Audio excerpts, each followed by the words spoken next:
One-legged Ed had moved in last year, 3 houses down from Hurley Gats. But it wasn't until summer that me and Hurley caught on to what One-legged Ed was doing. It was late July and nothing moved. And the thermometer had locked its grip above the 90-degree mark ever since June and didn't show any sign of tiring.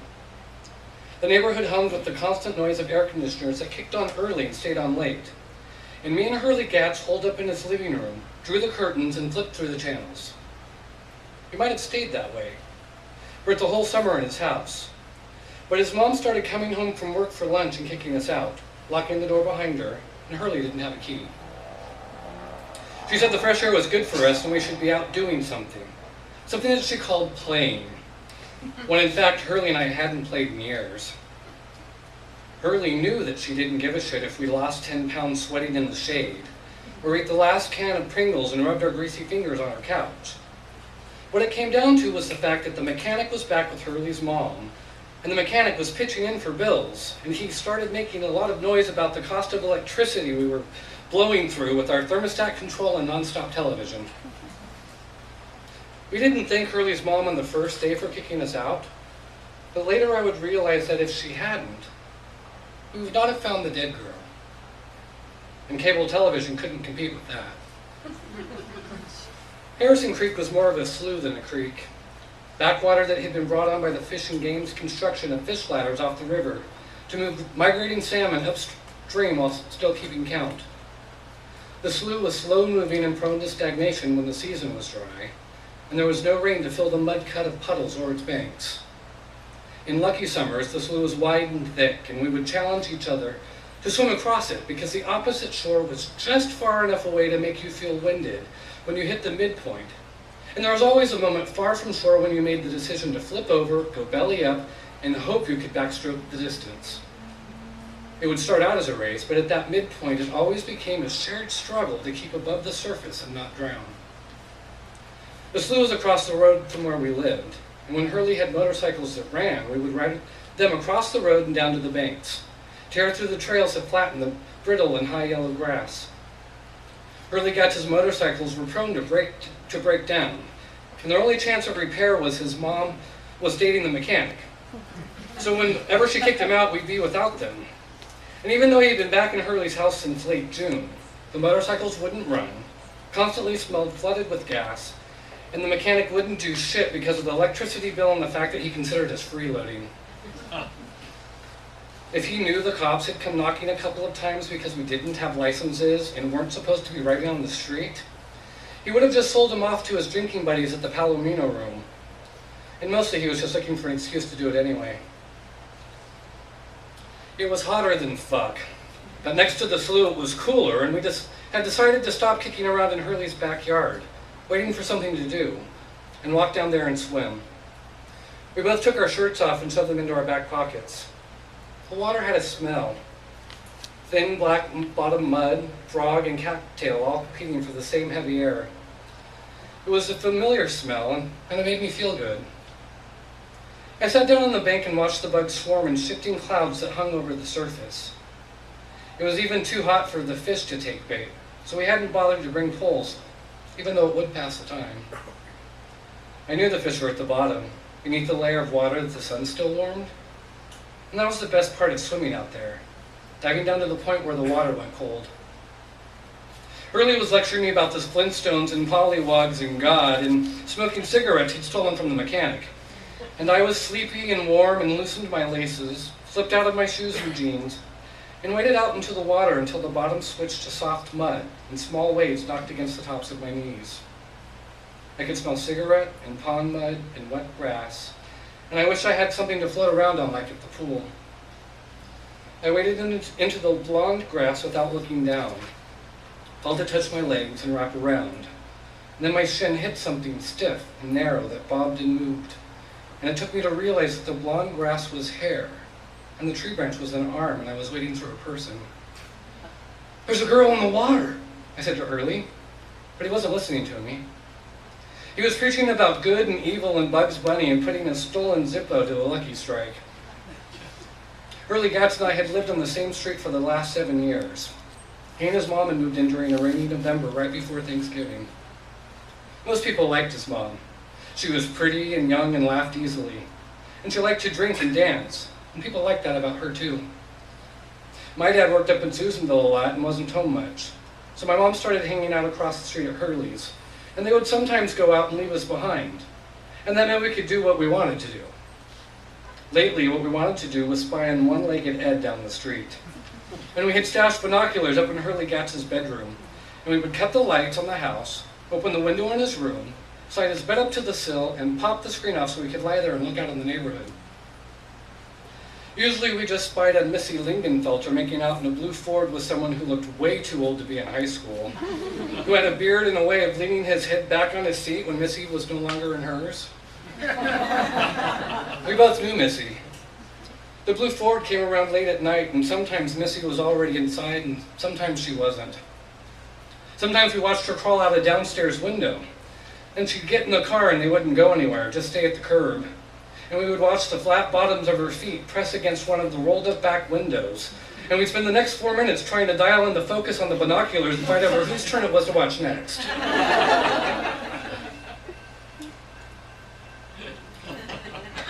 But then one-legged Ed had moved into our neighborhood, and Hurley Gatz and I had kept our eyes on him ever since. He was missing one leg below the knee, and there were a lot of rumors as to how and why it was gone. And he was gray-bearded and long-haired, and he kept his hair pulled back, and sometimes he wore glasses with thin wire frames like a doctor's. He went around on crutches, and he had a tendency to crutch up to the corner of Placer and Carroll, and he'd sit on the dirt patch that had been left behind by 100 restless pairs of tennis shoes, waiting for the school bus over the years. And sooner or later a car would pull up, and one-legged Ed would struggle up from the dirt, crutch over to the driver's side window, lean in, reach out, and crutch away back to his house. He sometimes did this 2 or 3 times a day, or sometimes more, and sometimes not at all. But he did it more than he didn't do it.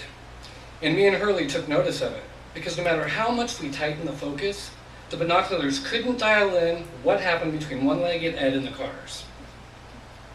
In the past few weeks, there had been guys coming and going from one-legged Eds. Guys with jackets and patches that said things like Harley Davidson, MIA, POW, in memory of tanks, 42777. These are my church clothes. Me and Hurley kept a list on a sheet of paper in his room. The guys drank and smoked and blared the Stones' Emotional Rescue for days and days from speakers they set up on one-legged Ed's back porch, so that the entire street was forced to keep time with Charlie Watts. From Hurley's bedroom window, we could look across 2 houses into the small window on the side of one-legged Ed's garage. A window high up that looked out at the night sky for him, and was a hole inside of him for us. Yesterday, I had put the binoculars up to my eyes while Hurley read Swank. And Ed and the guys were all crowded around the table in Ed's garage, and they had some crazy shit in there. The Stones told me that I needed money so much, I needed money so bad, and I turned to Hurley Gatz, who was reading out loud from an article on Gail Palmer doing porn, and I told Hurley what I saw. There were beakers and flasks and tubing and burners throwing small flames. One-legged Ed is making a fucking bomb, I said.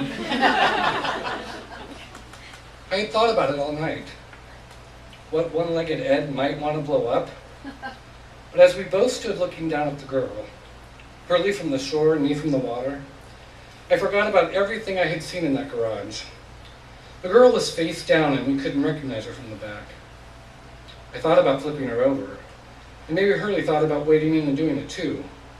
But neither of us said it out loud or reached to do it.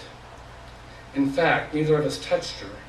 And on the one occasion when I was close enough to her outstretched left hand that a small wave sent her fingertips to lap against my knee, it was all that I could do to keep from making the heavy, slow-motion run from the water to the ground, and maybe not stopping until I came up from the underbrush, crossed the road, ran to my house, and scrubbed my knee clean. You really think she's dead? Hurley asked. I looked up at him and his face was blank. There was no color in him at all. Even his body was a strange shade of white, as though he had been drawn in as a pencil outline on paper and left that way. How long do you think we've been looking at her? I asked. How long do you think we've been talking here and she's been face down? Hurley still had the cigarette in his hand and he suddenly seemed to remember it. took a drag that didn't burn, and dropped his hand to his side again. He exhaled, but no smoke came out. "She could have been sneaking breaths," he said. "Okay, yeah, maybe," I said. "Let's count. Let's see how many seconds go by and see if she breathes." We both started counting in unison. Our voices were the only sounds except for distant traffic and the faint familiar whine of a lawnmower, and it seemed strange to hear ourselves ticking off numbers. 1, 2, 20, 117. I kept my eyes focused on her back so that if there was the slightest bit of movement, I could catch it. At 530, I quit counting. Hurley went ahead for 10 more, and then he stopped too. "Did you see anything?" he asked. A small hot wind kicked up, and the waves shifted her back and forth against the thinning weeds from the shallow shore. She moved in unison, arms and legs and body all together. I knew it was hard to pull that off in the water. Part of you always wanted to dip below the surface and get out of sync with the rest. "Nothing," I said. "Jesus," Hurley said. "Fuck," I said. A large soot-colored bird jumped down from an overhead tree branch behind Hurley and came to the water near us. His eyes were hard, black, and sharp, and there was a yellow light on his beak. He hopped up to the edge of the water, stuck his face into it, and then rubbed it under his wings. We were both hypnotized by the process, and we watched him repeat it over and over until his feathers were fluffed and he glistened wet in the sun. "I don't recognize her," Hurley said. I looked down at her and tried to put her into some kind of familiar perspective. She was wearing a pair of jean cutoffs that were frayed and loose around the tops of her legs. Her legs were thin, and even though they were below the surface of the water, I could tell that they were tan. The skin looked as if it had been pulled tight, and there were creases set deep in the backs of both of her knees. She was wearing a gold anklet, and it was shiny, and one of her shoes was missing, and her foot was bare. Her pale heel stuck out of the water. The other foot was strapped into a thin brown sandal with thick soles. Her t-shirt was dark blue, but maybe it would have been light blue if she was dry. It stuck to her skin, and I knew that if I put my face into the water next to her and opened my eyes, I could look over her and see that she had boobs. I could tell from the way her back was shaped, even though there weren't any bra straps. Both of her arms were drifting, the left one moving out a little ways from her body, the right one reaching out past the top of her head. There was chipped orange polish on her nails. "Look," Hurley said. He had a stick in his hand and he was using it like a pointer. "Look at her hand." He leveled the end of the stick over the hand that waved above her head. Her nails were broken and jagged. "She was scratching at something," Hurley said. "Or she bites her nails," I said. "Not anymore." Hurley pushed the end of the stick against the back of her right hand, and the stick dented her skin before it popped her hand below the surface of the water with a small splash. "Don't," I said. "Not with the stick, okay?" Hurley went back to shore, sat in the grass, and tucked his knees up to his chin, pushed his hair back. He put the stub of a cigarette in his mouth and found his lighter and went to work on it. I waded back to the shore and sat on the ground and pulled the laces from my shoes.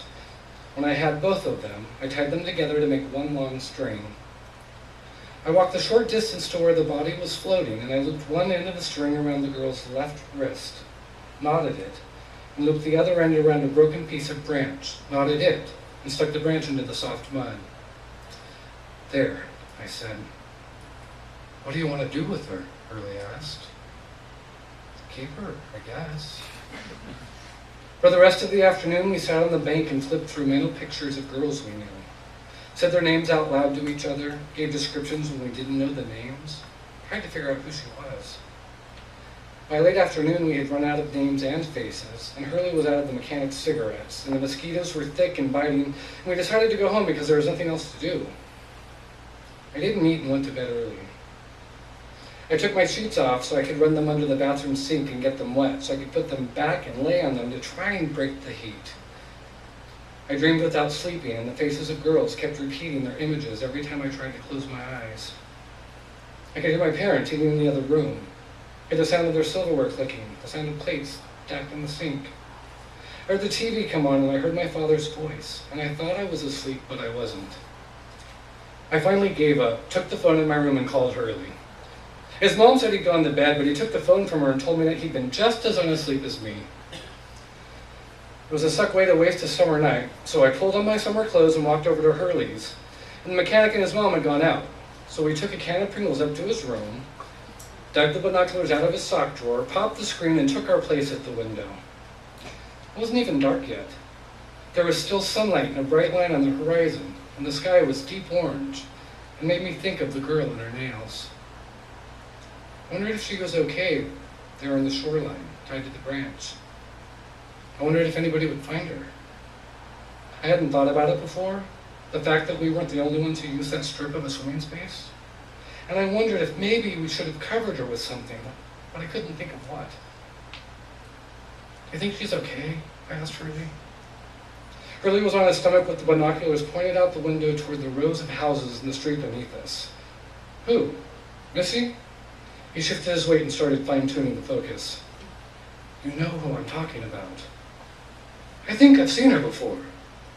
I sat up and accidentally kicked Hurley's stack of magazines.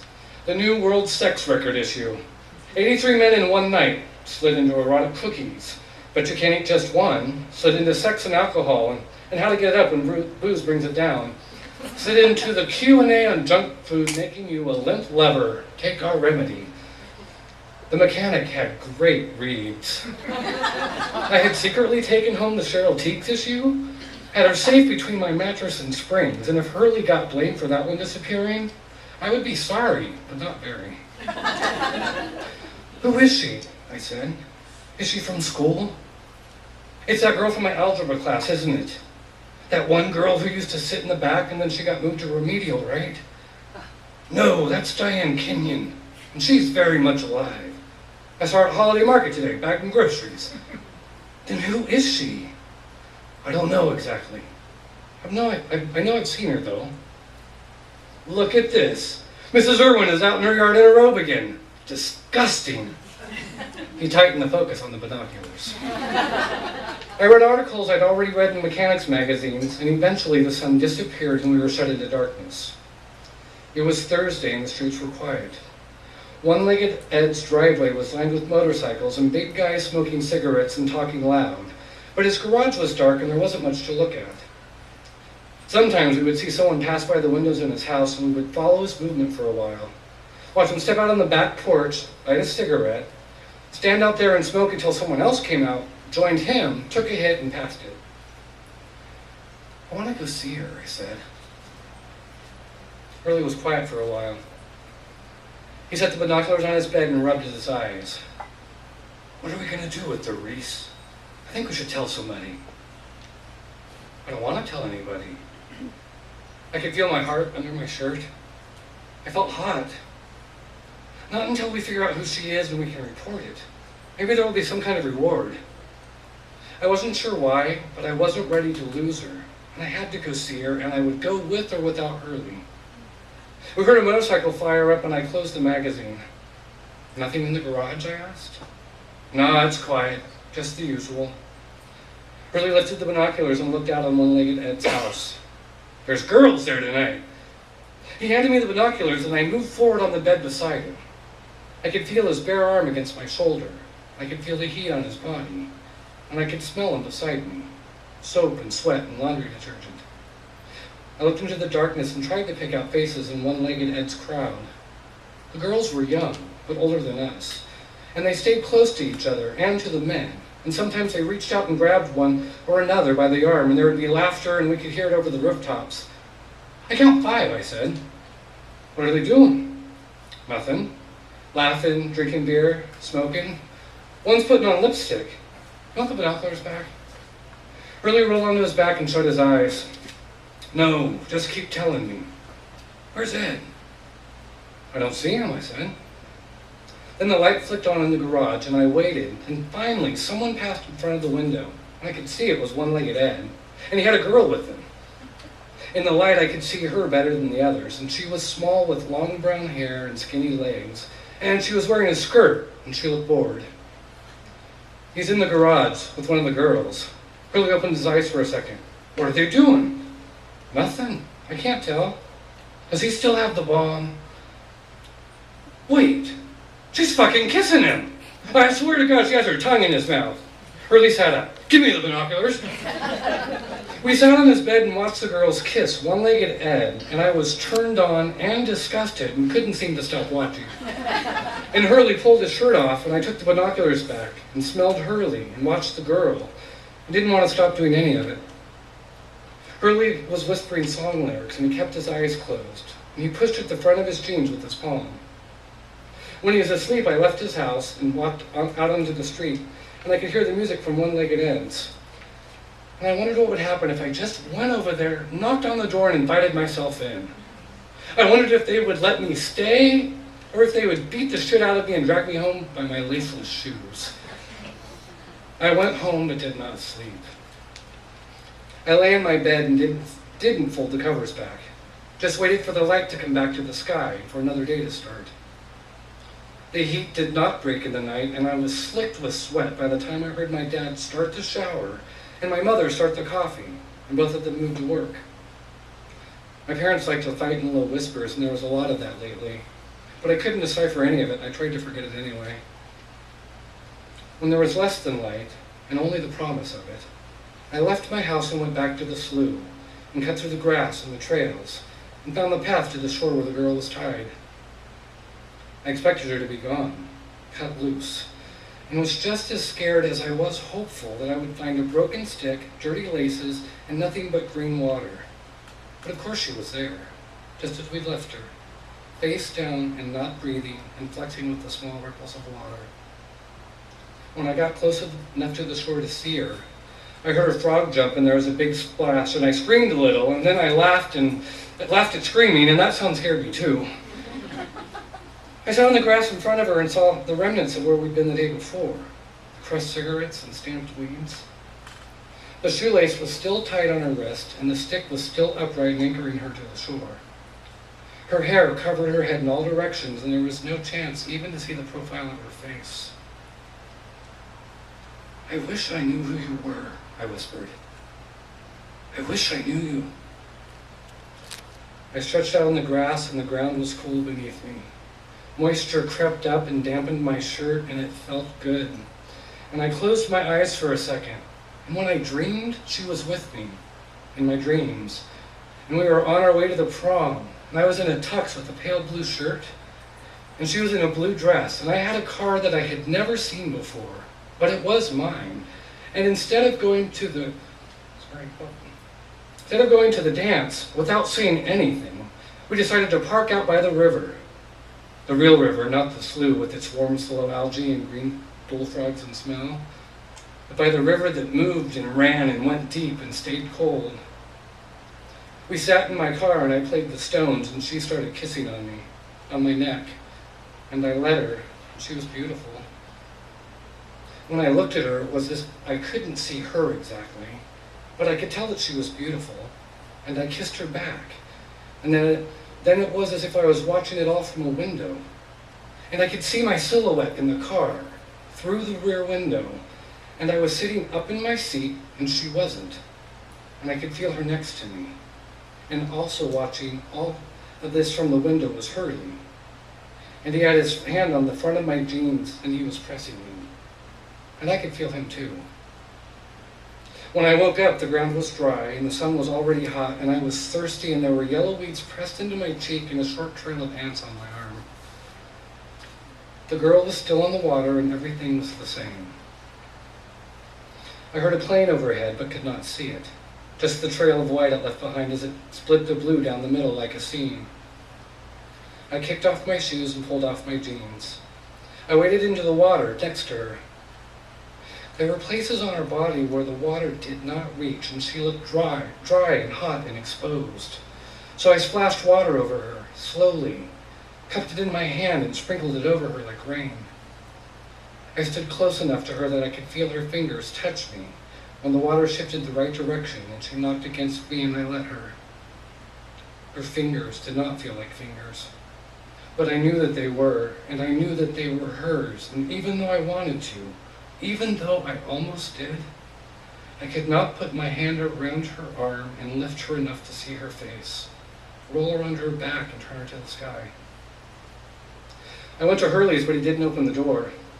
His mom finally did and said that he didn't feel well, was still sleeping, but she was having a party that night, and I should tell my parents, and I was welcome to come over and keep Hurley company.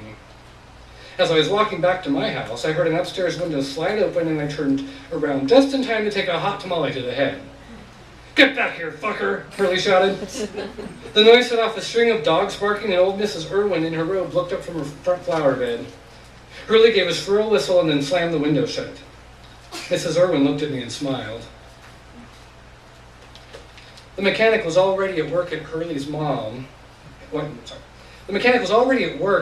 mom had called in sick so she could pick up the liquor and food, and she was in such a good mood that she let me and Hurley eat Pringles and watch cable and let the air conditioner rip all morning.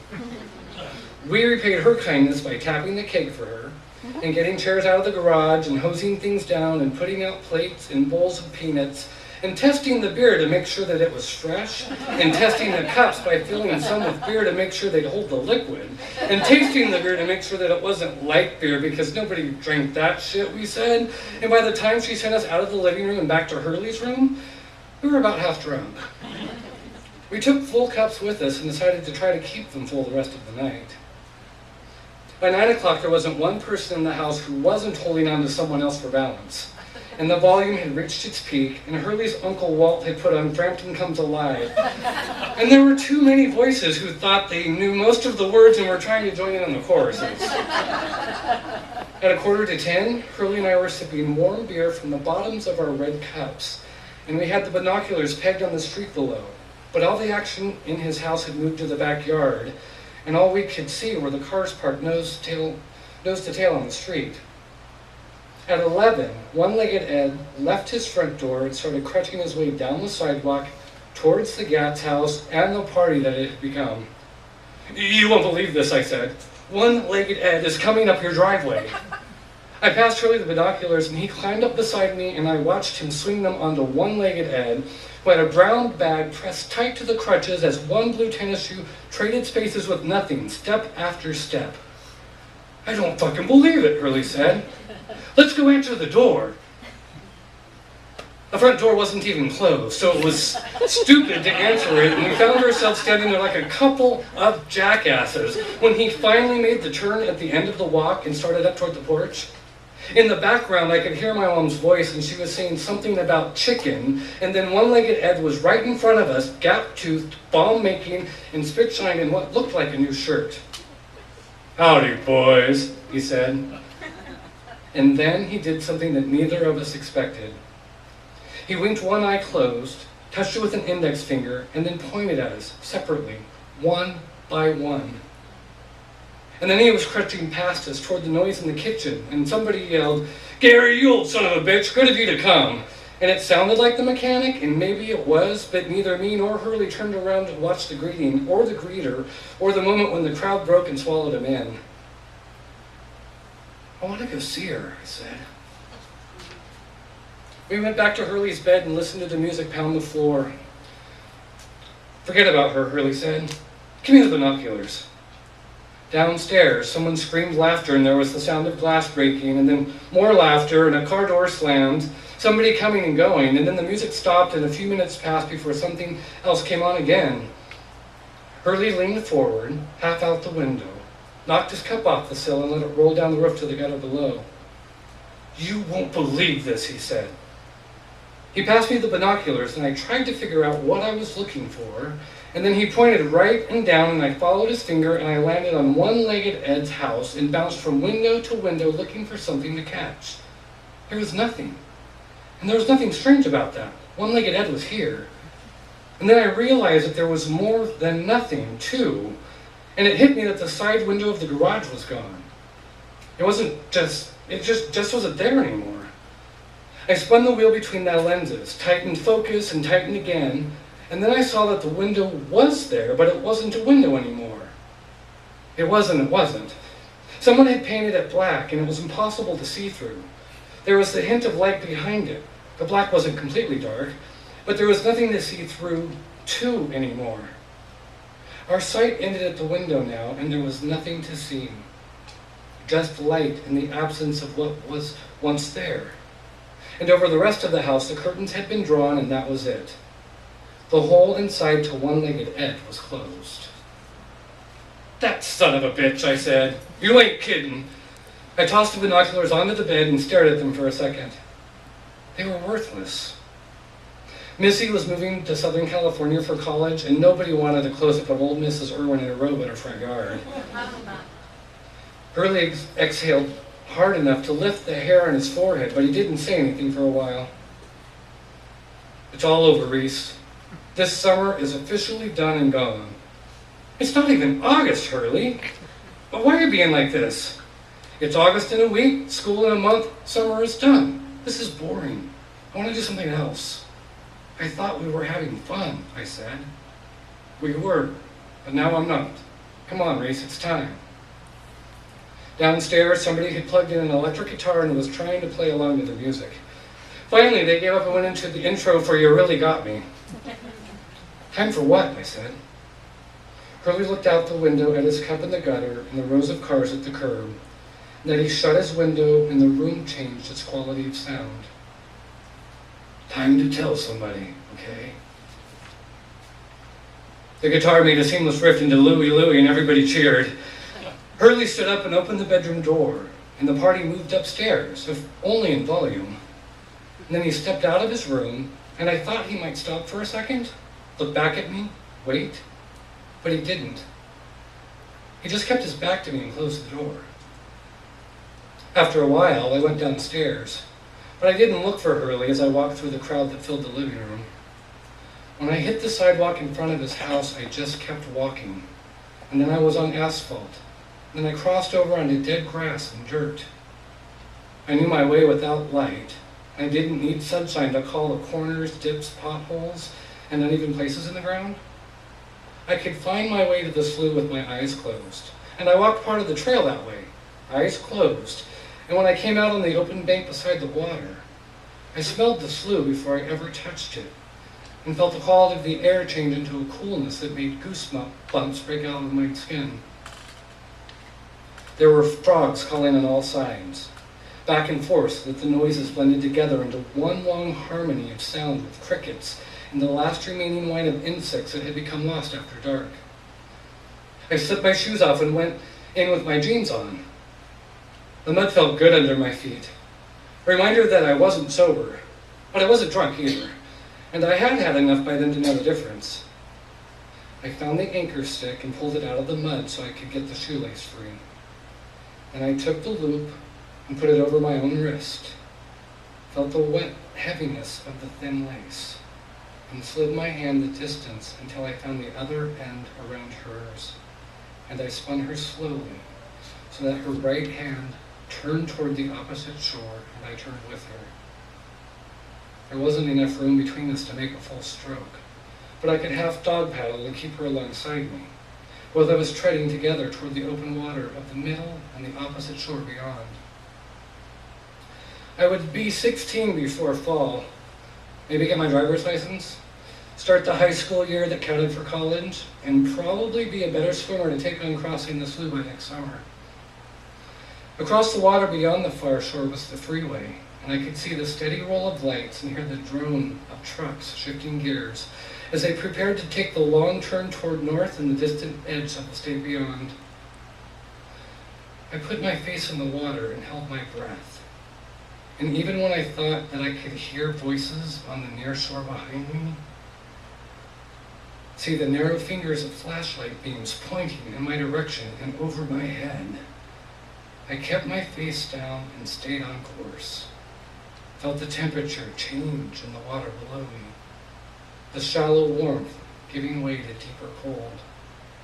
Pulled her weight and didn't think too much about where we were going, only that I could stay this way if she wanted me to.